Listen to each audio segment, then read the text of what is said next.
ആ പ്രസവത്തിനുണ്ടായ രോഗങ്ങൾ വരെ മാറ്റി എന്നാ പറഞ്ഞത്. അങ്ങനെ പറഞ്ഞത് ആരത് മാറ്റി? ആരുടേതാ മാറ്റിയത്? അത് ചില കാറ്റിന്റെ കറാമത്തുകളാണ്. ഞാൻ പറയും, കോഴിക്കോട്ടേര് പറയും, നിലമ്പൂരൊക്കെ ഒരുപാട് ആളുകൾ മാറ്റിയിട്ടുണ്ട്. നിലമ്പൂർക്കാർ പറയും ഇതിൻ്റെയൊക്കെ പിന്നിൽ ഒരു ശബക്കത്തുണ്ടെന്ന് നമ്മൾ മനസ്സിലാക്കണം. ഈ ആനമയിൽ ഒട്ടകം എന്ന് പറയുന്ന സാധനം ഉണ്ട്. എൻ്റെ കുട്ടിക്കാലത്തൊക്കെ ഈ സ്കൂൾ ആനിവേഴ്സറി ഒക്കെ ഉണ്ടാവുമ്പോൾ ഞാനിത് കാണാറുണ്ടായിരുന്നു. ഈ ആനമയിൽ ഒട്ടകത്തിന്റെ ആളുകൾ സത്യത്തിൽ ആരാ? അതിൻ്റെ ആളുകൾ തന്നെയാ. നിങ്ങൾക്ക് അതും അറിയില്ല മനുഷ്യന്മാരെ. ഈ ആനമയിലൊട്ടകം എന്ന് പറഞ്ഞ പരിപാടി ഉണ്ട്. എന്താ, ഒരാൾ ഇങ്ങനെ തിരിക്കുക, അങ്ങനല്ലേ? ഇങ്ങനെ തിരിക്കുക, എന്നിട്ട് വെക്കുക, എന്നിട്ട് അതിൽ പൈസ വെച്ചാൽ കമ്പനിക്ക്, കാലി അടിച്ചാൽ കമ്പനിക്ക്, അങ്ങനെയൊക്കെ പറയൂലേ? ഒന്ന് പറഞ്ഞു തരും മനുഷ്യന്മാരെ. ഇത് എന്താണ്? നമ്മളൊരാളങ്ങനെ നോക്കി നിൽക്കും. ഒരാളങ്ങനെ നോക്കിക്കുമ്പോൾ നമ്മൾ ഈ ആനമയിലൊട്ടകത്തിന് അടുത്തേക്ക് ഇങ്ങനെ ചെന്നാൽ ഒരാളിങ്ങനെ 10 നോട്ട്, 100 നോട്ട്, 50 നോട്ട് ഇങ്ങനെ വാരിക്കൊണ്ട് പോകുന്നുണ്ടാവും. വെക്കുന്ന ഇതിന് ഇയാൾ പോക്കറ്റിൽ ഇടുന്നു, വെക്കുന്ന 10 വെച്ചാൽ 100 കിട്ടുന്നത്. ഇത് നമ്മൾ വിചാരിക്കുമ്പോൾ സുബ്ഹാനല്ലാഹ്, മുതലാളിയാകാൻ ഇതന്നെയാണ് ചാൻസ് എന്ന് നമ്മൾ മനസ്സിലാക്കും. ഉടനെ നമ്മൾ വെക്കും. നമുക്ക് ജീവിതത്തിൽ പോക്കറ്റ് കീറിയെന്നല്ലാതെ എന്തേ അങ്ങനെയായത്? ആനമയിലിന് ഒട്ടകത്തിന് വെച്ച ആള് ഒന്നിരിക്കാൻ അതിന്റെ ഓണറോ അല്ലെങ്കിൽ കൂടെയുള്ള ഹെൽപ്പറോ. ഇതന്നെ. അപ്പൊ ഇത്തരം ഈ ശബക്കത്തിൽ ഇത് വലിയ സംഗതിയാ. ഈ ശബക്കത്ത് ഇവിടെ സമൂഹത്തിൽ ഒരു പ്രത്യേകമായ ഒരു നെറ്റ്വർക്ക് ഇതിന്റെ പിന്നിലുണ്ട് നമ്മൾ മനസ്സിലാക്കണം. അത് ഓരോ പ്രദേശത്തും ആ നെറ്റ്വർക്ക് നടന്നുകൊണ്ടിരിക്കും. പിന്നെ ഒരു പ്രത്യേക സമൂഹം ഇതിന്റെ പിന്നിലുണ്ട്. ഈ ഒരു അവസരത്തിൽ ഈ കന്നാസ് മുഴുവൻ തീർന്ന ഒരു 8 കൊല്ലം മുമ്പ് താനൂരിലേക്ക് അഡീഷണൽ ബസ് സർവീസ് ഉണ്ടായി. ആ മലപ്പുറം ജില്ലയിലേക്ക് പെണ്ണുങ്ങൾ മുഴുവൻ നേരം വെളുത്താൽ അങ്ങോട്ട്, ഇപ്പോഴുണ്ട്, ചില പ്രദേശങ്ങളിലൊക്കെ ഉണ്ട്. ഞാൻ വിശദീകരിക്കണില്ല. അതൊക്കെ ആരോഗ്യകരമല്ലാത്ത ചികിത്സകളാകുന്നു. ചില പ്രദേശങ്ങളിലൊക്കെ ബസ് ഇങ്ങനെ ഫുൾ ലോഡ് വന്നിട്ട് ചിലടത്ത് വന്ന് ഇറക്കി പോകുന്ന ചില സിദ്ധപ്പണികൾ ഇന്നും നമ്മളെ നാട്ടിൽ നടക്കുന്നു. അതത്ര നല്ല ഒരു ഏർപ്പാടൊന്നുമല്ല. അതിന് വലിയ വിഷയം എന്താണെന്നറിയോ ഉണ്ടായത്? ഇങ്ങനെ ഊതി വെള്ളം ഊതിക്കൊടുത്ത് ഈ കന്നാസ് നിറച്ചു കൊണ്ടുപോയി ചാപ്പനങ്ങാടി, പരപ്പനങ്ങാടി, താനൂര്, തിരൂര്, വൈലത്തൂര്, കോട്ടക്കല്, അടുക്കള, ചട്ടിപ്പറമ്പ്, ആ ഭാഗത്തുള്ള മുഴുവനും പൊടി പിടിച്ച കന്നാസ് മുഴുവനും ഒക്കെ തീർന്നു. വെള്ളം കുത്തിന് ഊതി കൊടുക്കാൻ നേരം കിട്ടാഞ്ഞിട്ട് കിണറ്റിൽ ഊതി മുക്കിക്കൊണ്ടുപോകാൻ പറഞ്ഞു എന്നാ പറഞ്ഞു. മനസ്സിലായില്ല? അത് അറിഞ്ഞിട്ടില്ല നിങ്ങൾ? അവസാനം വിവരം കിട്ടിയത് മുറിച്ചിട്ടില്ലായിരുന്നു എന്നാ. തിരിഞ്ഞില്ല. ഷെയ്ഖുനാൻ്റെത് മുറിച്ചിട്ടില്ലായിരുന്നു. തിരിഞ്ഞില്ല. ഞാൻ ഇനി വിശദീകരിക്കണില്ല, എനിക്ക് പരിധിയുണ്ട്. തിരിഞ്ഞില്ലല്ലോ പ്രശ്നം. ഇനി എന്താ ബാവ അതിനേക്കാളൊരു പച്ച പറയല്? ഈ ഷെയ്ഖുനാൻ്റെത് മുറിച്ചിട്ടില്ല, മാർക്ക് കല്യാണം കഴിച്ചിട്ടില്ല, സാധനം നമ്മളാളല്ല. എന്റെ കാര്യം ഈ ജാതി കുറെ പുതിയ ഔലിയാക്കന്മാർ, ഔലിയാപ്പാപ്പാന്റെ കറാമത്ത് കോഴിക്കോട്ട് നിലമ്പൂര് കേൾക്കും, നിലമ്പൂര് കോഴിക്കോട്ട് കേൾക്കും. അങ്ങനെ ആ കറാമത്ത് ഈ കാറ്റ് വീശുന്ന കറാമത്തിന്റെ ഔലിയാപ്പാപ്പമാരെ തന്നെ കാക്കണം. ഇതെല്ലാവരും ഇതൊക്കെ നിങ്ങൾ ചിന്തിക്കണം. കറാമത്ത് വളരെയുള്ള കാര്യമാണ്. നിങ്ങൾക്കറിയാലോ, കറാമത്ത് അള്ളാഹുവിന്റെ ദീനിന്റെ അടിസ്ഥാനപരമായ സത്യമാണ്. അത് യാഥാർത്ഥ്യമാണ്. അത് അല്ലാഹു സുബ്ഹാനഹു വ തആല സാലിഹീങ്ങളായ അല്ലാഹുവിന്റെ ഔലിയാക്കന്മാർ കൊടുത്തിട്ടുണ്ട്, കൊടുക്കുന്നുണ്ട്. ഖുർആൻ സാക്ഷിയാ, ഹദീസ് സാക്ഷിയാണ്. ഒരാൾ അതിനെ നിഷേധിച്ചാൽ അവന് ഈമാൻ പോലും കിട്ടില്ല. അത്രയും ഖുർആൻ ബലപ്പെടുത്തിയ, ഹദീസ് ബലപ്പെടുത്തിയ കാര്യമാണ്. പക്ഷെ നമ്മുടെ നാട്ടിൽ കാണുന്ന ഈ കാര്യങ്ങളൊക്കെ പല കാര്യത്തിനും അത് കാണുന്നുണ്ടല്ലോ. ഞാൻ വിശദീകരിക്കണില്ല. കറാമാത്തിന്റെ വേദികൾ എന്താ ഇപ്പൊ ജനങ്ങളോട് പറയേണ്ടത്? എല്ലാരും നാവിലും കറാമാത്താണ്. ഈ അടുത്ത ദിവസം ഒരാളൊരു കുട്ടിക്ക് സുഖമില്ല. അപ്പൊ കുട്ടിക്ക് സുഖമില്ലാത്ത ഒരാള് ഒരു സ്ഥലത്ത് എന്നെ കണ്ടു. അപ്പൊ ഇയാൾ പറയും, ഈ കുട്ടിക്ക് ചെവി കേൾക്കില്ല. പ്രസവിച്ച അന്ന് മുതലേ ഈ കുട്ടിക്ക് ചെവി കേൾക്കില്ല എന്ന് ബോധ്യപ്പെട്ടു. ഒന്നുമില്ല, പല ആളുകളെയും ബന്ധപ്പെട്ടു, എന്നിട്ട് ഈ കുട്ടിക്ക് ചെവി കേട്ടിട്ടില്ല. പിന്നെ ഡോക്ടർമാർ പറഞ്ഞു ഈ കുട്ടിക്ക് ഇനി ചെവി കേൾക്കാനുള്ള സാധ്യത കുറവാണ്. അപ്പൊ ഇയാൾ പിന്നെ എന്നോട് പറയാണ്, ഒരു സദസ്സുണ്ട് ഇപ്പൊ ഈ റമളാൻ മാസത്തിൽ ഒരു സ്ഥലത്ത് ഒരു സദസ്സുണ്ട്, വലിയ കറാമത്തിന്റെ സദസ്സാന്നാണ് കേട്ടത്. അതുകൊണ്ട് അവിടെ പോയ ആ കുട്ടിക്ക് കേൾവി ശക്തി തിരിച്ചു കിട്ടുന്നാണ് എല്ലാവരും ഉറപ്പിച്ച് പറയണത്. ഞാൻ ഏതായാലും അതിന് ഒരുങ്ങിയിട്ടുണ്ട്. ഞാൻ ഒരുങ്ങണ്ടെന്ന് പറഞ്ഞില്ല. എന്തുകൊണ്ട്? ഒന്ന്, ഞാൻ വേണ്ടെന്ന് പറഞ്ഞാലും അയാൾ ഏതായാലും ഒരുങ്ങിയിട്ടുണ്ട്. പിന്നെ രണ്ടാമതായി ഞാനത് പറഞ്ഞാൽ ഇയാൾ എതിർ ഗ്രൂപ്പാണെന്നാണ് വിചാരിക്കുക. സത്യം മനുഷ്യന്മാർ ഉൾക്കൊള്ളൂല. ഇത് വളരെ ചിന്തിക്കണം. ഇങ്ങനെയുള്ള ഈ ഊതി ഉറപ്പിച്ച് ആർക്കായി കറാമത്ത് കിട്ടിയത്? ഇതൊക്കെ ഈ കറാമത്തുകളൊക്കെ സത്യത്തിൽ കച്ചവട കറാമത്തുകളാണ് എന്ന് നിങ്ങൾ മനസ്സിലാക്കണം. ഇതിലെല്ലാവരും ഉണ്ട്. ഇതാരും വിമർശിക്കാൻ വേണ്ടി പറഞ്ഞല്ല, സത്യം സത്യമായത് കൊണ്ട് പറഞ്ഞതാണ്. കറാമത്ത് വളരെ യാഥാർത്ഥ്യമാണ്, ഉള്ളതാണ്.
ഇതിനുള്ള ഏർപ്പാടാ. എന്നിട്ട് ഇതൊക്കെ വരവ് ചെയ്യാണ്. എല്ലാം വരവ് ചെയ്യുന്നത് സുന്നത്തി ജമാഅത്തിന്റെ അക്കൗണ്ടിലേക്കാണ്. ഈ കൊണ്ടോട്ടി നേർച്ച നടത്തരുതെന്ന് പറഞ്ഞിട്ട് ശംസുൽ ഉലമ പ്രസംഗിച്ചത് എന്റെ കണ്ണിൽ ഞാൻ കാണുന്നുണ്ട്. നടത്തുന്നില്ല എപ്പോഴും. ഈ കൊണ്ടോട്ടിയിൽ നേർച്ചയല്ല, പൂരാണ്, അതിൽ നിർത്തണം എന്ന് പറഞ്ഞിട്ട് ശംസുൽ ഉലമ പ്രസംഗിച്ച എന്റെ കണ്ണിൽ കാണുന്നു. 983 എന്റെ കണ്ണിൽ അന്ന് ഞാൻ കൊണ്ടോട്ടി ഓടുക. ഞാൻ കൊണ്ടോട്ടി കൂടങ്ങാട് ഓടുക. ആ കാലത്ത് ശംസുൽ ഇത് നിർത്തണം എന്ന് പ്രസംഗിച്ച എന്റെ ഓർമ്മ ഉണ്ട്. ആര് നിർത്തി, ആര് നിർത്തും, ആരാ നിർത്തുക, ആരാതിന്റെ പിന്നിലൊക്കെ പണിയെടുക്കുന്ന ആളുകൾ? കച്ചവടക്കാർ. ഇങ്ങനെയുള്ള കുറെ നുണക്കറാമത്തുകൾക്ക് വഴിപ്പെട്ടു പോയ ആധുനിക മുസ്ലിമീങ്ങൾ. ഇത് വളരെ ചിന്തിക്കേണ്ടതാ. പട്ടാമ്പിയർ നേർച്ചുണ്ട്. ആരാണ്? അഡ്വക്കേറ്റ് ഉദയഭാനുവായിരുന്നു കഴിഞ്ഞ കൊല്ലം ചെയർമാൻ. പേരെന്താ? നേർച്ച. ഇങ്ങനെയൊക്കെയുള്ള കുറെ നേർച്ചകൾ, തമ്മാടിത്തരങ്ങൾ, ഇതൊക്കെ ഉലമാ ഇവിടെ എതിർത്തിട്ടുണ്ട്. പക്ഷേ രണ്ട് കുഴപ്പമാണ് ഈ വിഷയത്തിൽ ഞാൻ മനസ്സിലാക്കുന്നത്. ഒന്ന്, സമൂഹത്തിൽ ഇത് ആലിമീങ്ങൾ എതിർക്കുന്നില്ല എന്ന് വരുത്തി തീർത്ത് ഒരു പ്രത്യേക ചാനലിലേക്ക് സമൂഹത്തെ മാറ്റാൻ ശ്രമിക്കുന്ന ചില ആളുകൾ. ഒന്ന്. രണ്ട്, ആലിമീങ്ങൾ എന്തിനു പറഞ്ഞാലും വേണ്ടില്ല, ഞങ്ങളത് ചെയ്യുമെന്ന് വിചാരിക്കുന്ന കുറെ കച്ചവടക്കാർ. അതിൽ സുന്നിയുണ്ട്, മുജാഹിദുണ്ട്. കൊണ്ടോട്ടിയിലെ കച്ചവടക്കാർ ഒരു സുന്നിയാണ്, മുജാഹിദാണ്, ഖാദിയാനിയാണ്, തബ്ലീഗാണ്, ജമാഅത്താണ്, ഒക്കെയാണ്. അവരതൊക്കെ ആണെങ്കിൽ തന്നെ കച്ചവടത്തിന് അവർ കുശാല. അവർക്ക് ആവശ്യം കച്ചവടമാണ്. ഞങ്ങളെ നാട്ടിൽ നിലമ്പൂരി പാട്ട് എന്ന് പറയും. നിലമ്പൂരി കോവിലക്കാരുടെ ഒരു പാട്ടാ. വേട്ടക്കാരു ക്ഷേത്രത്തിൽ പഴയ കാലത്ത് ജന്മിമാർക്ക് കൊല്ലത്തിലൊരിക്കൽ കുടിയാന്മാർ സാധനം കൊണ്ടുവന്ന് പാട്ടം കൊടുത്തപ്പോൾ അവരെ പാട്ടുപാടി എതിരേൽക്കുകയും അവർക്ക് കാണിക്ക തിരിച്ചു നൽകുകയും ചെയ്ത കാര്യത്തെ അനുസ്മരിച്ചിട്ട് കോവിലക്കാരനെ പോയി. ഇപ്പൊ കോവിലകത്തെ ബാക്കിയുള്ള ആളുകൾക്ക് കഞ്ഞി കുടിക്കണമെങ്കിൽ റേഷൻ വാങ്ങണം. അതാവസ്ഥ. നിലമ്പൂരി കോവിലകത്തിന്റെ അവസ്ഥ എങ്ങനെയാണ്? 969 ഒക്കെ പോയി, എല്ലാം കഴിഞ്ഞു. ഇപ്പോഴും നിലമ്പൂരി പാട്ടുണ്ട്. പാടാനും ആളില്ല, പാടിക്കാനും ആളില്ല, പക്ഷെ പാട്ടുണ്ട്. അതാരാ? കച്ചവടക്കാരാ. അലുവ ചെലവാകണം കുറച്ച്. അതേപോലെ തന്നെ ഇങ്ങനെയുള്ളതൊക്കെ വേണം. ഇതേപോലത്തെ നേരത്തെ പറഞ്ഞ കുറെ പർദ്ദക്കാരി പെണ്ണുങ്ങളുണ്ടല്ലോ, മൊക്കനെയും പർദ്ദയിട്ട പെണ്ണുങ്ങൾ ഈ പൂരങ്ങൾക്ക് നിന്നിട്ട് തിരക്ക് തന്നെ. നിങ്ങൾ ആലോചിച്ച് നോക്കണം. സുബ്ഹാനല്ലാഹ്, എനിക്കൊരു അനുഭവം ഉണ്ടായി ഒരിക്കൽ. ഒരു രാത്രി ഞാൻ എവിടെ ഒരു പ്രധാനപ്പെട്ട പരിപാടി കഴിഞ്ഞിട്ട് ഞാൻ അന്ന് വീട്ടിൽ പോവാം. അങ്ങനെ വെള്ളാമ്പറം സ്റ്റാൻഡിൽ പോയിട്ട് ബസ് ഇറങ്ങി. വെള്ളാമ്പറം സ്റ്റാൻഡിൽ ബസ് ഇറങ്ങിയിട്ട് സുബഹിയുടെ നേരാണ്, സുബഹി നിസ്കരിച്ചു. സുബഹിയുടെ നേരാണ്, വെള്ളാമ്പറം സ്റ്റാൻഡിൽ ഇറങ്ങി, ബസ് ഇറങ്ങി, സുബഹി നിസ്കരിച്ചിട്ട് പിന്നെ രണ്ടാമത്തെ അടുത്ത ബസ്സിന് കയറാൻ വേണ്ടി നിൽക്കുക. കൊണ്ടോട്ടി നേർച്ച നടക്കുന്ന ഒരു സമയം. അങ്ങനെ ഞാൻ ബസ്സിൽ കയറി വരുന്ന അവിടെ എൻ്റെ ബസ്സിലെ കണ്ടക്ടർ എന്നെ അറിയുന്ന ഒരാളാ. അയാൾ ആ ബസ് ഫുള്ള് ആളാ. ഒക്കെ മൊക്കനക്കാരത്തിയാൾ പെണ്ണുങ്ങൾ മുഴുവനുണ്ട് ഈ ബസ്സിൽ നിറയെ. ഇവർ മുഴുവനും കൊണ്ടോട്ടിന്ന് വരിക. ഞാനും കയറി. അവര് വേറെ ഏതോ പാലക്കാട് പോകുന്ന ബസ്സിൽ കയറിയിട്ട് വെള്ളാമ്പറത്ത് ഞാൻ നിസ്കരിച്ച് വന്നപ്പോഴത്തേന് അവരും ഇറങ്ങിയിട്ടുണ്ട്. പിന്നെ ഞങ്ങൾ കൂടെയാണ് ബസ് കയറുന്നത്. എൻ്റെ അടുത്തേക്ക് കണ്ടക്ടർ പൈസ വാങ്ങാൻ വേണ്ടി വന്നപ്പോൾ ചോദിച്ചു, നേർച്ചക്ക് പോയിരുന്നില്ലേ? ഞാൻ പേടിച്ചു പോയി. മനസ്സിലാവുന്നു, ഞാൻ എൻ്റെ ജീവിതത്തിൽ ഞാൻ പിന്നെ അങ്ങനെ പേടിച്ചിട്ടില്ല. ഒറ്റ ചോദ്യം എന്നോട്. പിന്നെ ഞാൻ പറഞ്ഞു, ഞാൻ ജാള്യത വന്നു, എന്താ പറയാ. പിന്നെ ഞാൻ ഉറപ്പിച്ചു, ഇനി ഏതായാലും ആൾക്കൂട്ടത്തിൽ ബസ് കയറില്ല. ഇങ്ങനെ ഒരു നേർച്ച നടക്കുമ്പോൾ ഞാൻ ബസ് കയറി ഉറപ്പിച്ചതാ. പേടിച്ചുപോയി. ഇയാൾ മനസ്സിലാക്കി അങ്ങനെയാണല്ലോ. അവിടെ കയറുന്ന മുഴുവനും കൊണ്ടോട്ടി നേർച്ച. ഈ പൂരം ഇത് തമ്മാടിത്തരല്ലേ മനുഷ്യന്മാർ? ഹറാമല്ലേ അവിടെ നടക്കുന്നത്? പെണ്ണും ആണും ഇടകലർന്ന് ഏത് കാര്യത്തിന്റെ പേരില എന്ത് കാര്യത്തിന്റെ പേരില ഇടകലരാൻ പറ്റുക? വളരെ മനുഷ്യൻ മനസ്സിലാക്കണം. അള്ളാഹുവിന്റെ ഔലിയാക്കന്മാരെ മഖബറകൾ വരെ കച്ചവടം ചെയ്ത നാടാണ് കേരളവും മലബാറും കോഴിക്കോടും എന്നും ഞാൻ ഈ കൂട്ടത്തിൽ പറയുകയാണ്. നിങ്ങൾ ചിന്തിക്കണം. ഔലിയാക്കന്മാരെ മഖബറ വിൽക്കുക. ഈ കൗമ് ഈ നൗമ് നന്നാവും. ഇവരൊക്കെ പേരാണ് സുന്നി. ഇവര് സുന്നി അല്ല മനുഷ്യന്മാര്, ഇവര് കച്ചവടത്തിന്റെ പാർട്ടിയാണ്. സുന്നി എന്നാൽ ബഹുമാനപ്പെട്ട ഇമാമുന ശാഫിഈ തങ്ങളും മഹാന്മാരായ മഖ്ദൂം തങ്ങളും ആ മഖ്ബറയിലൊക്കെ മറപെട്ട് കിടക്കുന്ന സ്വാലിഹീങ്ങളായ ആളുകൾ ഏത് സംസ്കാരമാണോ ഇവിടെ പഠിപ്പിച്ചത്, ഏത് രീതിയാണോ ആ രീതിയുടെ വക്താക്കളാണ് ബഹുമാനപ്പെട്ട അഹ്ലു സുന്നത്തി വൽ ജമാഅ എന്ന യാഥാർത്ഥ്യം ബഹുമാനപ്പെട്ട സഹോദരി സഹോദരന്മാർ മനസ്സിലാക്കണം. അതാണ് സുന്നത്തിയമായിട്ട്, അതാണ് ദീൻ. തന്റെ ഭാര്യയും കൊണ്ട് നബി സല്ലല്ലാഹു അലൈഹി വസല്ലം രാത്രി തന്റെ ഭാര്യയും കൊണ്ട് തന്റെ ഭാര്യയുടെ ഒരു വീട്ടിൽ നിന്ന് മറ്റേ വീട്ടിലേക്ക് ഒരു ഭാര്യയെ, ആ വേറൊരു ഭാര്യയുടെ വീട്ടിലേക്ക് മറ്റൊരു ഭാര്യ വന്നു. അങ്ങനെ രാത്രിയായപ്പോൾ ആ ഭാര്യയെ അവളുടെ വീട്ടിലേക്ക് എത്തിച്ചു കൊടുക്കാൻ രാത്രിയായപ്പോൾ റസൂലുള്ളാഹി തന്നെ ഇറങ്ങിയതാ സല്ലല്ലാഹു അലൈഹി വസല്ലം. സഫിയ ബീവിയും നബിയും രാത്രി ഐഷാബിയുടെ വീട്ടിൽ നിന്ന് പോവുക. രണ്ട് അൻസ്വാരികൾ വന്നു. രാത്രി പോവാ നബി സല്ലല്ലാഹു അലൈഹി വസല്ലം. രാത്രി പോകുമ്പോൾ രണ്ട് അൻസാരികളെ കണ്ടു. പറഞ്ഞു, ഹാദിഹി സൗജതി സഫിയ, ഇതിന്റെ ഭാര്യ സഫിയാണ് എന്ന്. സുബ്ഹാനല്ലാഹ്. സ്വഹാബികൾ പറഞ്ഞു, ഹശാവകല്ല യാ റസൂലല്ലാഹ്, നബി എന്തിയപ്പോൾ നിങ്ങൾ പറഞ്ഞത്? നിങ്ങൾ അന്യ പെണ്ണുങ്ങളൊപ്പം നടക്കുമെന്ന് ഞങ്ങൾ വിചാരിക്കുമെന്നാണോ അങ്ങ് കരുതിയത്? കലല, നിങ്ങളിപ്പം അങ്ങനെ വിചാരിച്ചിട്ടില്ല. പക്ഷേ ഞാൻ എല്ലാ വാതിലും അടക്കൽ എൻ്റെ കടമയാ. ഖശീതു അൻ യഖദിഫ ശൈത്വാനു ഫീ ഖുലൂബികുമാ ശൈആ. ഇത് പഠിപ്പിച്ച ആളാ മുഹമ്മദ് നബി സല്ലല്ലാഹു. അതാണ് അഹ്ലു സുന്നത്തി വൽ ജമാഅ. അതാണ് മഹാന്മാരെ ഔലിയാക്കന്മാരെ മാർഗം. അതാണ് കണ്ണിയത്ത് ഉസ്താദിന്റെ മാർഗം. അതാണ് ശംസുൽ ഉലമയുടെ മാർഗം. ആ മാർഗത്തിലേക്ക് നമ്മൾ മടങ്ങിപ്പോകണം. കച്ചവടത്തിന്റെ പേരിൽ കാട്ടിക്കൂട്ടുന്ന തമ്മാടിത്തരങ്ങൾ മുസ്ലിം സമുദായം അതിൽ നിന്ന് മാറി നിൽക്കണം. സിഹർ ചെയ്യുന്ന പ്രവർത്തനം നടത്തുന്ന ആളുകൾക്ക് ഒരിക്കലും ഈമാൻ ഉണ്ടാവുകയില്ല. അള്ളാഹു നമ്മെ കാത്തുരക്ഷിക്കുമാറാകട്ടെ. എന്നാൽ അതോടുകൂടെ തന്നെ ഇത്തരം പ്രവണതകൾ കേവലം അടിച്ചേൽപ്പിക്കുക. കുട്ടിയെ 2 കൊല്ലം കെട്ടിച്ചിട്ടില്ലെങ്കിൽ വിചാരിക്കുക തൊട്ടടുത്ത വീട്ടുകാരൊക്കെ തനിക്ക് സിഹർ ചെയ്തിട്ടുണ്ട്, തന്റെ കുട്ടിയാക്ക് സിഹർ ചെയ്തിട്ടുണ്ട് എന്ന് ധരിച്ചു പോകുന്ന രീതി, ആ രീതിയൊക്കെ വളരെ വലിയ അപകടമാണ്, അബദ്ധമാണ് എന്ന് മനസ്സിലാക്കാൻ കഴിയും. ചിന്തിക്കുക മുഅ്മിനീങ്ങളെ. അല്ലാഹു നാഫിയായ ഇൽമിനെ തരട്ടെ. എന്നാൽ നിങ്ങൾ ആലോചിക്കുക, സിഹർ എന്താ? സിഹറിന് മരുന്നുണ്ടോ? അല്ലേ? സിഹറിന് മരുന്നുണ്ടോ? സിഹറിന് മരുന്നുണ്ട്. മരുന്നില്ലാത്ത വരും ഇന്നല്ലാഹ ലം യലഅദാൻ ഇല്ലാ ലഹു ദവാ. മരുന്നില്ലാത്ത ഒരു രോഗം അല്ലാഹു ഇറക്കുകയില്ലെന്ന് മുഹമ്മദ് നബി. അപ്പൊ ചുരുക്കത്തിൽ സിഹർ എന്ന് പറയുമ്പോൾ നിങ്ങൾ ആലോചിക്കണം, സിഹറുണ്ട്, സിഹറിനുള്ള മരുന്നുണ്ട്. മരുന്നില്ലാത്ത ഒരു രോഗം അല്ലാഹു ഇറക്കിയിട്ടില്ല. എയ്ഡ്സിന് മരുന്നുണ്ട്, ക്യാൻസറിന് മരുന്നുണ്ട്. പക്ഷെ മനുഷ്യൻ അത് കണ്ടുപിടിച്ചിട്ടില്ല എന്ന് മാത്രം. ഇന്നല്ലാഹ ലം യലഅദാൻ ഇല്ലാ ലഹു ദവാ. മരുന്നില്ലാത്ത രോഗം അല്ലാഹു ഇറക്കൂല. വൈറ ദാഇം വാഹിദിൻ. ഒരു രോഗത്തിനും മരുന്നില്ല, എല്ലാ രോഗത്തിനും മരുന്നുണ്ട്. ഒരു രോഗത്തിനും മരുന്നില്ല. അൽ ഹറമു, വാർദ്ധക്യം എന്ന് മുഹമ്മദ് നബി സല്ലല്ലാഹു അലൈഹി വസല്ലം. എല്ലാ രോഗത്തിനുണ്ട് മരുന്ന്. ഇല്ല ലിമറദിൻ വാഹിദിൻ. ഒരു രോഗത്തിന് മരുന്നില്ല. അത് അൽ ഹറമോ അത് വാർദ്ധക്യമാണെന്ന് മുഹമ്മദ് മുസ്തഫ സല്ലല്ലാഹു അലൈഹി വസല്ലം. നോക്കൂ നിങ്ങൾ, സിഹറിന് മരുന്നുണ്ട്. എന്താ സിഹറിന്റെ മരുന്ന്? ഇബ്നുൽ ഖയ്യിം, ഇബ്നു തൈമിയ്യയുടെ ശിഷ്യനായ ഇബ്നുൽ ഖയ്യിം, ഞാൻ ഈ കാര്യം തന്നെ ഉദ്ധരിക്കുന്നത് ബഹുമാനപ്പെട്ട പരിശുദ്ധ ദീനിൽ സ്ഥിരപ്പെട്ട ഈ കാര്യത്തെ ലോകത്തെ എല്ലാവരും അംഗീകരിച്ചവരാണ്. ഇബ്നു തൈമിയ്യയുടെ ശിഷ്യനാണല്ലോ ഇബ്നുൽ ഖയ്യിം. അദ്ദേഹത്തിന്റെ സാദുൽ മആദിൽ അദ്ദേഹം പറയുന്നു, മിൻ അൻഫഇ ഇലാജാത്തി സിഹ്രി, സിഹറിന്റെ ഏറ്റവും നല്ല മരുന്ന് അൽ അദ്വിയത്തുൽ ഇലാഹിയ, ഇലാഹിയായ മരുന്നുകളാണ്.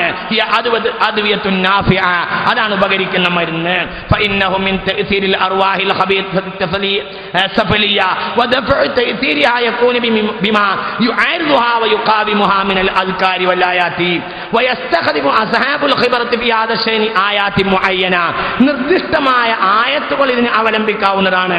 വഫിയാ നസലത്ത് ഖുൽ അഊദു ബിറബ്ബിൽ ഫലഖ് ഖുൽ അഊദു ബിറബ്ബിൻ നാസ് മിസ്ല സൂറത്തിൽ ഫാത്തിഹ വമിസ്ല ആയത്തിൽ കുർസി.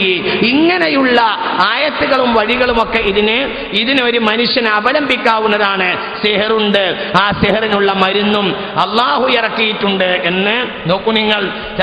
സൗദി അറേബ്യയുടെ പ്രധാന മുഫ്തിയ ഔഖാഫിന്റെ മുഫ്തിയായ ഷെയ്ഖ് സ്വാലിഹുൽ മുസൈമീന്റെ ഫത്വ 1-ാം വാള്യം രേഖപ്പെടുത്തിയിട്ടുണ്ട്.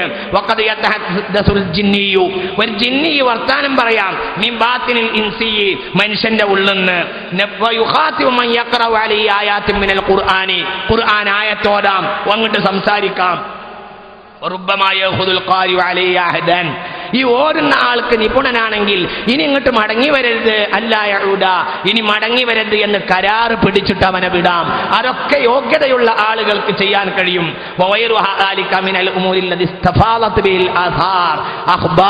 ലോകത്തെ ഹദീസുകൾ പരസ്യമായ, ലോകത്തെ ചരിത്രം പരസ്യമായ കാര്യമാണ്, ഇത് നിഷേധിക്കാൻ പാടില്ല എന്ന് ഷെയ്ഖ് സ്വാലിഹുൽ മുസൈമീൻ തന്റെ ഫതാവയുടെ 1-ാം വാള്യത്തിന്റെ 79-ാമത്തെ പേജിൽ രേഖപ്പെടുത്തിയിട്ടുണ്ട്.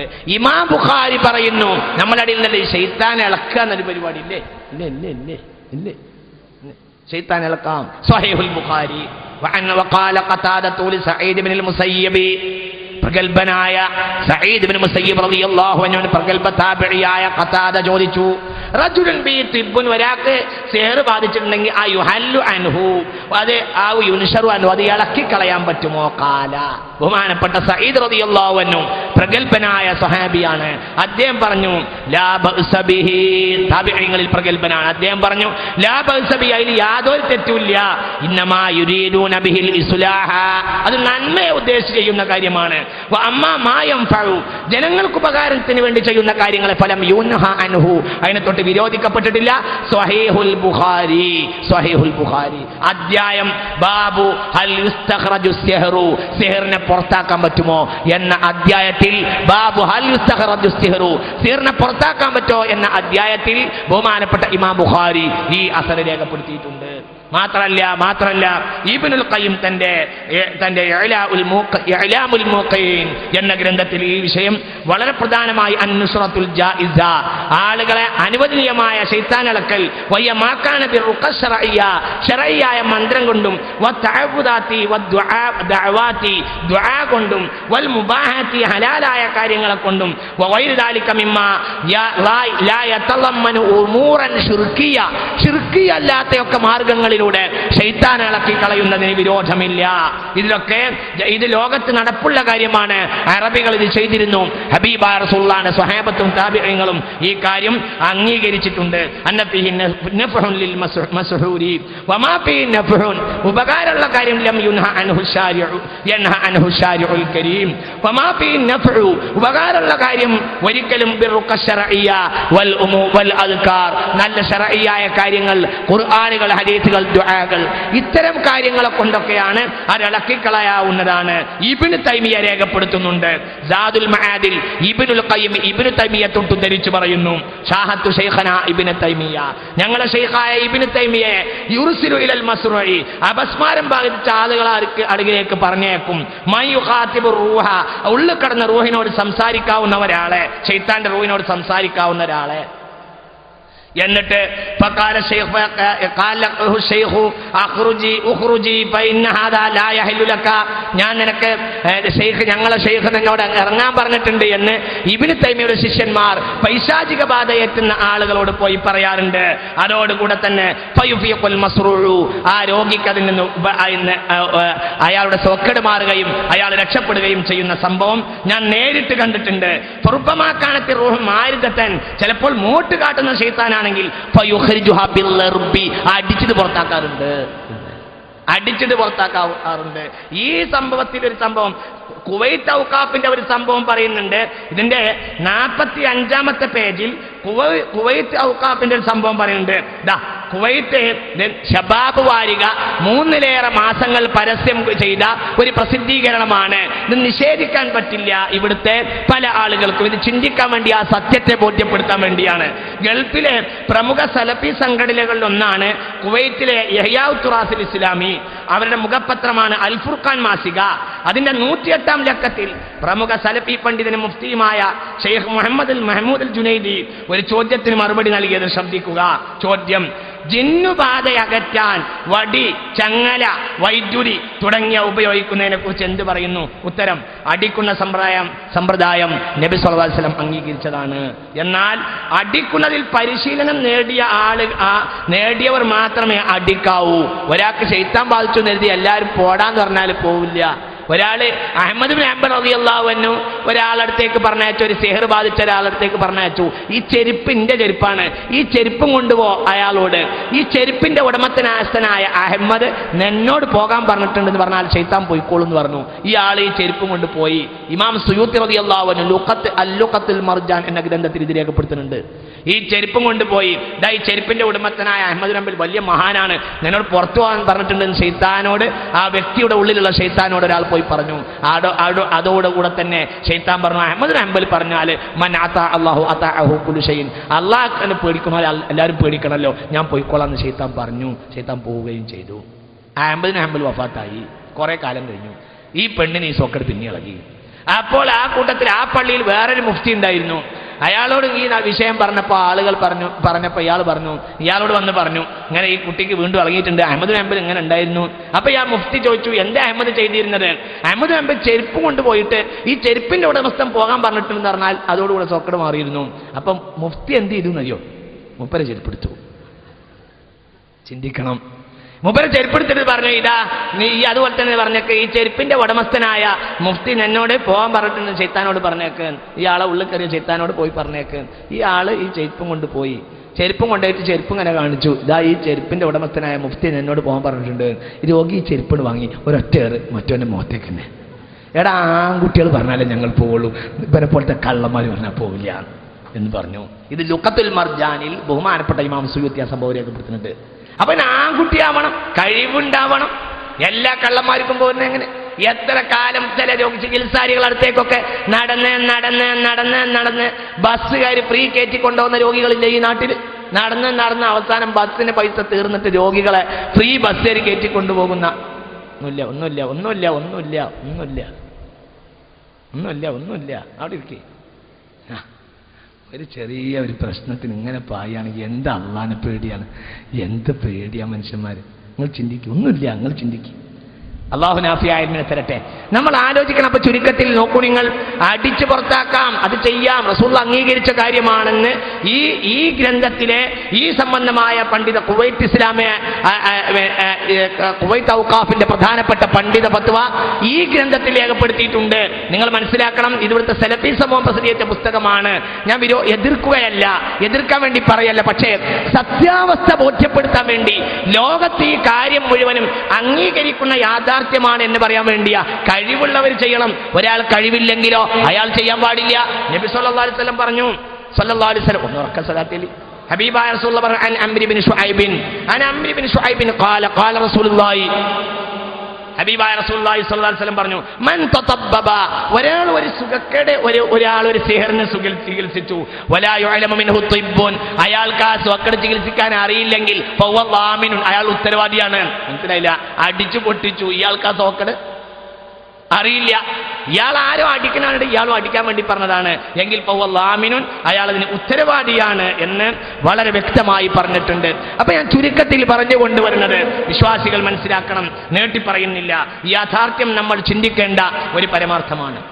ഈ അടിസ്ഥാനപരമായ ഇത്തരം കാര്യങ്ങളെ ബഹുമാനപ്പെട്ട ശറഅ് അംഗീകരിച്ചിട്ടുണ്ട്. അപ്പൊ ശറഅ് അംഗീകരിച്ചതിന്റെ വഴിയിൽ ഒരുപാട് വിഷയങ്ങൾ പറയേണ്ട ഒരു കാര്യമാണ്. ഞാൻ അവസാനിപ്പിക്കുകയാണ്. ബഹുമാനപ്പെട്ട നമ്മുടെ മന്ത്രി മുൻ സാഹിബ് ഇവിടെ വന്നിട്ടുണ്ട്, അദ്ദേഹം നിങ്ങൾ അഭിസംബോധന ചെയ്യും. പക്ഷെ ഒരു കാര്യം കൂടി പറയാനുള്ളത്, എല്ലാവരും ചിന്തിക്കണം. ഈ കാര്യത്തിൽ മുസ്ലിം സമുദായം വളരെ അടിസ്ഥാനപരമായ നയം സ്വീകരിക്കൽ വളരെ അത്യാവശ്യമാണ്. പല ആളുകളും, പല മുസ്ലിം ചികിത്സാരികൾ തന്നെ മുസ്ലിമീങ്ങളെ ഷിർക്കിലേക്ക് നയിച്ചുകൊണ്ടിരിക്കുന്നുണ്ട്. അതും ചിന്തിക്കേണ്ടതാണ്. ഒരാളുടെ അടുത്തേക്ക് എൻ്റെ ഒരു സോക്കടുണ്ടെന്ന് പറഞ്ഞു ചെന്നു, എന്നിട്ട് ഈ മുസ്ലിമായ മനുഷ്യൻ പറയാം, നിങ്ങൾ ഇന്നാലിനടുത്ത് ആ പണിക്കരെടുത്ത് പോയി നോക്കൂ, അങ്ങനെ പറയുന്നവരില്ലേ? ഇല്ലേ? ഇല്ലേ? ഇതൊക്കെ കള്ളന്മാരല്ലേ? ഒരുപാട് ആളുകളുണ്ട്. ചില ആളുകൾ പറയാത്ര പിന്നെ എന്താ പറയാ, എന്താ പറയാ, അങ്ങനെ സൂചി കൊണ്ടല്ലാതെ എടുക്കാൻ കഴിയില്ലല്ലോ എന്നൊക്കെ പറഞ്ഞു എന്നോടൊരാൾ പറയാ. ഇല്ലെങ്കിൽ പിന്നെ ഈ ദീനിന്റെ അടിസ്ഥാനം എന്താ? ഇന്ന ശിർക ലളുൽമുൻ അളീം. ശിർക്ക് ഒരിക്കലും അല്ലാഹു തആല അനുവദിക്കാത്ത കാര്യമാകുന്നു. അപ്പൊ ഇവിടെ വളരെ ചിന്തിക്കണം. നിപുണന്മാരല്ലാത്ത ആളുകൾ ഇത്തരം ശിർക്കിലേക്ക് സമൂഹത്തെ പ്രേരിപ്പിച്ചുകൊണ്ടിരിക്കുന്നു. ഇത് വളരെ അപകടകരമായ ഒരു പ്രവണതയാണ്. ഇതൊരു ഏർപ്പാടായി സമൂഹം സ്വീകരിച്ചതുകൊണ്ട് സ്വാഭാവികമായും ഇതിൽ തിന്മകൾ വരാൻ ധാരാളം സാധ്യതകളുണ്ട്. വളരെ ചിന്തിക്കണം. അതേപോലെ തന്നെ ഇത്തരം ചികിത്സകൾ ചെയ്യുന്ന ആളുകൾ, ഞാൻ മൊത്തത്തിലൊരു വാക്ക് പറയാണ്, ഒരൊറ്റ വാക്ക് ഓടിച്ചു പറയാണ്, ഈ ചികിത്സാരികൾ മുസ്ലിം സമുദായത്തിൽ ഒറ്റ വാക്ക് ബഹുമാനപ്പെട്ട മന്ത്രി ഇവിടെ ഉണ്ട് എങ്കിലും ശ്രദ്ധിക്കണേ എല്ലാവരും. ഇമ്പോർട്ടൻ്റ് ആയ കാര്യം, ഞാൻ എൻ്റെ വാക്കുകൾ ഒരുപാട് പേജുകൾ വിട്ടിട്ടുണ്ട്. ഇൻഷാ അല്ലാഹ് ബാക്കി നമുക്ക് അടുത്ത വർഷം ഇനിയും പറയാം. അല്ലാഹു തൗഫീഖ് ചെയ്യട്ടെ. അടിസ്ഥാനപരമായി ഇത്തരം ചികിത്സിക്കേണ്ട ചികിത്സകന്മാരുടെ ചികിത്സാരികളുടെ അടിസ്ഥാന ശരഈയായ യോഗ്യത, ഒന്ന് അല്ലാഹുവിനെ മാത്രം ആരാധിക്കുന്ന ആൾ ആയിരിക്കേണ്ടതാണ്. ഒരു കാരണവശാലും അടുത്ത പണിക്കരടുത്തേക്ക് പോയി നോക്കൂ എന്ന് പറയുന്ന ഒരാളെ ഇതിന് നിങ്ങൾ ഇങ്ങോട്ട് പറയൂ, അങ്ങനത്തെ ഒരാളെ ഇതിന് പറ്റില്ല. ഇന്ന് ഏറിയ കൂറ് 1% അങ്ങനെ പറയുന്ന ആളുകളാണ്. രണ്ട് തലത്തിൽ ഇതിന് നാശമുണ്ടെന്ന് ഞാൻ മനസ്സിലാക്കുന്നു. ഒന്ന്, മുസ്ലിമീങ്ങൾ തന്നെ ചില ചികിത്സാരികൾ അവരടുത്തേക്ക് പറഞ്ഞേക്കുന്നു. രണ്ട്, അത്തരം ചികിത്സാ കേന്ദ്രങ്ങൾ മുസ്ലിമായ ആളുകളെയും കൂടെ വെച്ചിട്ട് ഒരു തരം പുതിയ കച്ചവടം നടത്താം. നിങ്ങൾ ശ്രദ്ധിക്കുന്നുണ്ടാവും, ചില മഠങ്ങളിലൊക്കെ ഉണ്ട് ഖുർആൻ ഓതാനും കൂടി ഒരാളെടുത്ത് പോയാൽ അയാൾ പറയും നിങ്ങളൊരു മമ്പറത്ത് പോയി നോക്കിയെന്ന് പറയും. അല്ലെങ്കിൽ പറയും അല്ലെങ്കിൽ നിങ്ങൾ ഒരു യാസീൻ ഓതിക്കോളൂ എന്ന് പറയും. അതോടുകൂടെ ഈ ആളെ പറ്റി, ഈ ജോത്സ്യനെ കുറിച്ച് നാം മനസ്സിലാക്കുക, ഇയാൾ നമ്മളെ ഖുർആൻ ഓതാനല്ലേ പറഞ്ഞത്. ഇങ്ങനെ തട്ടിപ്പിന് വിധേയമാകുക ഈ സമൂഹം, വീട്ടികളായ സമൂഹം. വളരെ ചിന്തിക്കേണ്ട ഒരു പരമാർത്ഥമാണിത്. പർദ്ദയിട്ട മുസ്ലിം പെണ്ണുങ്ങൾ ഇങ്ങനെയുള്ള പൂജാരിമാർക്ക് കള്ളുകൊണ്ടുപോയി കൊടുക്കുന്ന എത്രയോ സംഭവങ്ങൾ ഈ കേരളത്തിൽ ഉണ്ടായിട്ടുണ്ട്. ഇതൊക്കെ തിന്മയുടെ ഭാഗമാണ്. രണ്ടു തരം നാശങ്ങൾ ഈ വിഷയത്തിലുണ്ടായി. ഒന്ന്, അടിസ്ഥാനപരമായ വിദ്യാഭ്യാസം സമൂഹത്തിന് നൽകുന്ന കാര്യത്തിൽ എന്നെപ്പോലെയുള്ള പണ്ഡിത സമൂഹം ശ്രദ്ധിക്കാതെ പോയോ എന്നിവിടെ ചിന്തിക്കേണ്ട ഒരു പരമാർത്ഥമാണ്. അവിടെ ആത്മാർത്ഥമായ ശ്രമം ഉണ്ടായിരിക്കണം. അപ്പോൾ ചിന്തിക്കേണ്ട ഒന്നാമത്തെ കാര്യം, അള്ളാഹുവിന് ഖാലിസായ ഇബാദത്ത് എടുക്കുമെന്ന് ബോധ്യമില്ലാത്ത ആളടുത്തേക്ക് പോകരുത്. രണ്ട്, അയ്യക്കൂന മുൽതസിമ ത്വാഅത്തി, ആരാധനകളിൽ വളരെ കാണിഷ്യമുള്ള ആളുകളായിരിക്കണം. ചില ചികിത്സാരികൾ നിസ്കരിക്കൂല, ഔലിയാപ്പാപ്പ എന്നാ പറയാ അല്ലേ, അടിച്ചിട്ട് ഓടിക്കണ്ട ഇവരെ മുഴുവൻ. നിങ്ങൾ മന്ത്രിയെ ഇരുത്തിയിട്ട് ഞാൻ അടിക്കണം എന്ന് പറയാല്ല കേട്ടോ, നിയമം ഞാൻ കയ്യിലെടുക്കല്ല. പക്ഷെ ഇസ്ലാമിക സൊസൈറ്റി രൂപപ്പെട്ട് വന്നാൽ അടി കൊടുക്കും. എന്താ ഈ കാണിക്കുന്ന തമ്മാടിത്തരം? ഇതെന്റെ തിന്മയാണ്. നിസ്കരിക്കാത്ത ആളോ ഔലിയപ്പാപ്പ, നിസ്കരിക്കാത്ത ഔലിയ, ഏത് ഔലിയാണത്? എന്റെ ഔലിയപ്പാപ്പയാണത്. ഇങ്ങനെയായ എന്താ അടിസ്ഥാനം ഈ പറയുന്നത്? ഉമർ ഇബ്നുൽ ഖത്താബ് റളിയല്ലാഹുവിന്റെ കാലഘട്ടത്തിൽ ഒരാൾ വലിയ നിസ്കരിക്കാൻ വരില്ല. അപ്പൊ അന്വേഷിച്ചു. അപ്പൊ യുനാജി റബ്ബഹു, അള്ളാഹിനോട് വലിയ സംഭാഷണം നടത്തുന്ന ഒരു മഹാനാണ്, അദ്ദേഹത്തിന് നിസ്കാരമൊന്നും വേണ്ട, മഹാനാണ് എന്ന് പറഞ്ഞു അത്രേ. അപ്പോൾ ഉമർ ഇബ്നുൽ ഖത്താബ് റളിയല്ലാഹു അൻഹു ഞാൻ കുഴപ്പമൊന്നുമില്ല, പക്ഷേ അള്ളാഹിനോട് നിസ്കരിക്കാതെ സംഭാഷണം നടത്തണമെങ്കിൽ അള്ളാഹിന്റെ ലോകത്തേക്ക് പോകണം. ഇത് ഉമറിന് ഇപ്പൊ അള്ളാഹു അധികാരം ഏൽപ്പിച്ച ലോകമാണ്. നിസ്കരിക്കാൻ വന്നിട്ടില്ലെങ്കിൽ തല ഞാനെടുക്കും. ചിന്തിക്കണം. അപ്പൊ അങ്ങനെയുള്ള ഔലിയന്മാർ ഇവിടെ ദർശനുണ്ട്. ചില ഔലിയന്മാരുടെയൊക്കെ കറാമത്ത നിസ്കരിക്കൂല, ശരീഅത്തില്ല. ശരീഅത്തില്ലാത്തവനെ സ്വീകരിക്കുന്നത് എങ്ങനെ? നിസ്കരിക്കാത്ത ആൾക്കാർക്ക് സമുദായം വഴിപ്പെട്ടു പോവുക. ഇത് വളരെ ശക്തമായി നമ്മൾ ചിന്തിക്കേണ്ട ഒരു കാര്യമാകുന്നു. മറ്റൊരു പ്രധാനപ്പെട്ട കാര്യം, എന്തുകൊണ്ട് അള്ളാഹുവിനെ ആരാധിക്കാത്തവൻ ചെയ്യുന്ന ഏതൊരു പ്രവർത്തനവും പൈശാചികമായിരിക്കും. അതിന്റെ കൂട്ട് പിന്നെ പിശാചിൻ്റെതായിരിക്കും. രോഗം ഒരുപക്ഷെ മാറാം. രോഗം ആരുടേതാ മാറാതെ? പല ആളുകളിൽ മാറുമല്ലോ.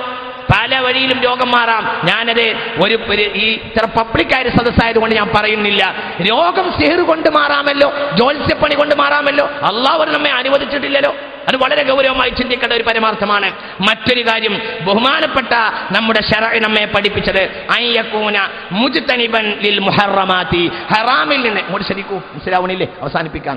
ഹറാമിൽ, ഈ ചികിത്സാരി ഹറാമിൽ നിന്ന് പൂർണ്ണമായി മാറി നിൽക്കുന്ന ആളായിരിക്കേണ്ടതാണ്. ചില പെണ്ണുങ്ങൾക്ക്, ചില ചികിത്സാരികൾക്ക് ഒരു സ്വഭാവമുണ്ട്. വാതിലണ്ടടക്കുക, എന്നിട്ട് ഒരു റൂമിന്റെ ഉള്ളിലേക്ക് ഒരു പെണ്ണിനെ അങ്ങോട്ട് കയറ്റുക, എന്നിട്ട് ഈ പെണ്ണിന് ഇരുന്നിട്ട് ഊതി കൊടുക്കല്ലേ, ഇല്ലേ ഇല്ലേ, ഊത്ത് നല്ല കാര്യ, ദീനുള്ള ശറഅ് ഉള്ളതാ, ഇല്ലേ ഇല്ലേ, എങ്ങനെയല്ലേ? ഇതൊക്കെ വളരെ ചിന്തിക്കണം, ഇതൊക്കെ മനസ്സിലാക്കണം. എന്ത് കറാമത്താണിത്, എന്ത് അടിസ്ഥാനാണിത്? പെണ്ണിനും കൊണ്ട് ഒരാൾ ഒറ്റക്ക് റൂമിലിരിക്കെ, ഇതെന്ത് ദീനാ മനുഷ്യന്മാര്, ഇതേത് ചികിത്സയാ മനുഷ്യന്മാര്?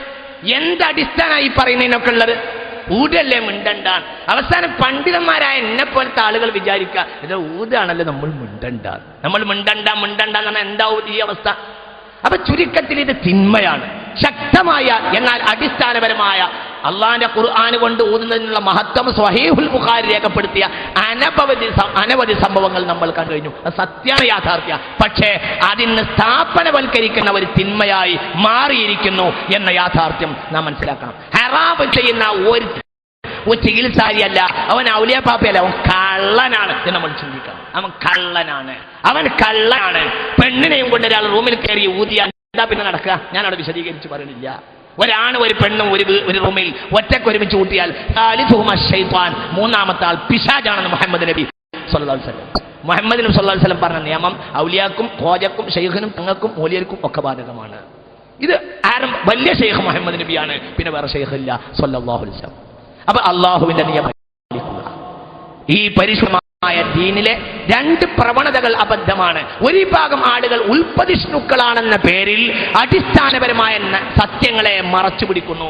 അതില്ല, ഇതില്ല, ദീനില്ല, ഖുർആന് മഹത്വമില്ല, അതിന്റെ ഈ ചിന്താമണ്ഡലത്തിനപ്പുറം അതിന്റെ കെലിമാത്തുകൾക്ക് ചികിത്സാപരമായ സൗകര്യങ്ങളൊന്നും നേട്ടങ്ങളൊന്നുമില്ല എന്ന് പറഞ്ഞ് അടിസ്ഥാനപരമായ സത്യത്തെ നിഷേധിക്കുന്ന ഒരു സമൂഹമാകട്ടെ കടുത്ത അന്ധവിശ്വാസികൾ, അവർ പൂർണ്ണമായി ശിർക്കിന് വഴിപ്പെട്ടു പോയിരിക്കുന്നു. അങ്ങനെയുള്ള ഒരു വിഭാഗം. രണ്ടിന്റെയും ഇടയിൽ കുന്തും ഖൈറ ഉമ്മത്തിൻ ഉഖ്രിജത് ലിന്നാസ് എന്ന് വിശുദ്ധ ഖുർആൻ പറഞ്ഞിരിക്കുന്നു. ഞാൻ ഈ വിഷയം ഇവിടെ അപൂർണമായി നിർത്തുകയാണ്. ഈ വിഷയത്തിൽ പറയേണ്ട ഒരുപാട് വിഷയങ്ങളുണ്ട്. ഇൻഷാ അല്ലാഹ്, അല്ലാഹു നമുക്ക് ഭാഗ്യം നൽകിയാൽ വീണ്ടും അടുത്ത വർഷം ഈ വിഷയം തുടരും എന്നറിയിക്കുന്നു. നമ്മൾ കഴിഞ്ഞ ആഴ്ച പറഞ്ഞ അന്ത്യനാളിൻ്റെ ചില ബാക്കി പത്രങ്ങളുണ്ട്, ഈ വർഷം പറയാൻ കഴിയില്ല. അടുത്ത വർഷം അത് പറയും. നിങ്ങൾക്ക് ക്ഷമിക്കണമെന്ന് വളരെ വിനയത്തോടെ അപേക്ഷിച്ചുകൊണ്ട്, സമയം വളരെ താമസിച്ചു പോയിട്ടുണ്ട്. ബഹുമാനപ്പെട്ട മന്ത്രി, അദ്ദേഹത്തിന് നമ്മുടെ സദസ്സിന് അദ്ദേഹം ധന്യമാക്കി. നമ്മളെല്ലാവരും അദ്ദേഹം കാണിച്ച ഈ വലിയ ഈ സേവനം നമ്മളോട് കൂടെ കൂട്ടിച്ചേരാൻ ഈ തിരക്കിനിടയിലും വന്നെത്തിയതിൽ നമ്മളൊക്കെ വളരെ സന്തുഷ്ടരാണ്. അല്ലാഹു സുബ്ഹാനഹു വ തആല ഈ കൂട്ടായ്മ എന്നും അല്ലാഹു നിലനിർത്തുമാറാകട്ടെ. അടിസ്ഥാന ബോധമുള്ള ഒരു പൊതുസമൂഹത്തെ പിറവിയെടുക്കാൻ അള്ളാഹു ഇവിടെ നമുക്ക് കരുത്ത് നൽകുമാറാകട്ടെ. നമ്മുടെ നേതാക്കന്മാർ എല്ലാവർക്കും അള്ളാഹു തആല, നമ്മുടെ ഉമറാക്കൾ, ഉലമാക്കൾ, ബഹുമാനപ്പെട്ട മുനീർ സാഹിബ് അടക്കം നമ്മുടെ എല്ലാ ആളുകൾ, നമ്മുടെ മന്ത്രിമാർ, നമ്മുടെ ബന്ധപ്പെട്ട ആളുകൾ, മുസ്ലിം നേതാക്കന്മാർ, ഉമറാക്കൾ, എല്ലാ പ്രസ്ഥാനങ്ങളിലും അവരേത് പ്രസ്ഥാനക്കാരായാലും വേണ്ടില്ല, ഇസ്ലാമിയത്തിന് വേണ്ടി ശ്രമിക്കുന്നവരും സമൂഹത്തിൽ നന്മ പുലരാൻ ആഗ്രഹിക്കുന്നവരുമായ, സമൂഹത്തിന്റെ യശസ്സിന് വേണ്ടിയും നന്മയ്ക്ക് വേണ്ടിയും രാജ്യത്തിന്റെ അഭിവൃദ്ധിക്ക് വേണ്ടിയും ആത്മാർത്ഥമായി സമർപ്പണം ചെയ്യുന്ന ആളുകൾക്കൊക്കെ അല്ലാഹു അധികാരം നീട്ടിക്കൊടുക്കുമാറാകട്ടെ. അധികാരം കിട്ടിയപ്പോൾ സമൂഹത്തെ മറക്കുകയും വ്യക്തികളെ മറക്കുകയും ഒരു പ്രതിബദ്ധതയും ഇല്ലാത്തവരായി മാറുകയും സത്യം കണ്ടിട്ടും കണ്ണടക്കുകയും വിളിച്ചുണർത്തിയിട്ടും ഉറങ്ങുക തന്നെ ഉണരില്ല എന്ന് ധരിക്കുകയും ചെയ്യുന്ന അധികാരികൾ അവരും നമ്മുടെ ഇന്ത്യ രാജ്യത്തുണ്ട്. അവരേത് പാർട്ടിക്കാരാണെങ്കിലും അധികാരത്തിന്റെ ചെങ്കോൽ ഖുലില്ലാഹുമ്മ മാലികൽ മുൽക്ക് തുഅ്തിൽ മുൽക മൻ തശാ വതൻസിഉൽ മുൽക മിമ്മൻ തശാ. ആ അധികാരത്തിന്റെ ചെങ്കോൽ അല്ലാഹു അവരിൽ നിന്ന് എടുത്തെറിഞ്ഞ് നീതിമാർക്ക് അല്ലാഹു അധികാരം നൽകുമാറാകട്ടെ. ഇവിടെ സത്യവും നന്മയും അല്ലാഹു പുലർത്തുമാറാകട്ടെ. ദുആ ചെയ്യും. പിന്നീട് ആ കാര്യങ്ങളൊക്കെ പ്രത്യേകം ശ്രദ്ധിക്കണം. നമ്മൾ ഈ പറഞ്ഞ മുഴുവനും കാര്യങ്ങൾ നമ്മൾ പൂർണ്ണമായി ശ്രദ്ധിക്കുകയും നേരത്തെ ഇവിടെ സൂചന നൽകിയ എല്ലാ കാര്യങ്ങളും എല്ലാവരും ആത്മാർത്ഥമായി സഹകരിക്കുകയും നിങ്ങളോട് തന്നാൽ നിങ്ങൾ സഹകരിക്കണമെന്ന് പറഞ്ഞ എല്ലാ കാര്യങ്ങളിലും പൂർണ്ണമായി നിങ്ങളെ സഹകരണം ഇത് നിങ്ങളുടേതാണ് എന്ന ബോധത്തോടുകൂടെ ബഹുമാനപ്പെട്ട സയ്യിദ് സാദിഖ് അലി ശിഹാബ് തങ്ങളുടെ നേതൃത്വത്തിൽ കേരളത്തിൽ 15,000 വിദ്യാർത്ഥികളുള്ള ഈ ജനകീയ ഖുർആനിന്റെ പഠ നാളെയുടെ സമൂഹത്തിന്റെ ഏറ്റവും വലിയ ഉജ്ജ്വലമായ ഒരു നവോത്ഥാനത്തിന്റെ ഒരു പുതിയ വഴിയായി അള്ളാഹു സ്വീകരിക്കട്ടെ. അള്ളാഹു ഈ വിശ്വാസത്തിൻ്റെ ഈ പരിശുദ്ധമായ ഈ പൂങ്കാവനം ഇവിടെ നിലനിൽക്കുന്നിടത്തോളം കാലം നമുക്കും നമ്മുടെ മുൻഗാമികൾക്കും അള്ളാഹു അവൻ്റെ അനുഗ്രഹത്തിൻ്റെ നിധി ചൊരിയുമാറാകും.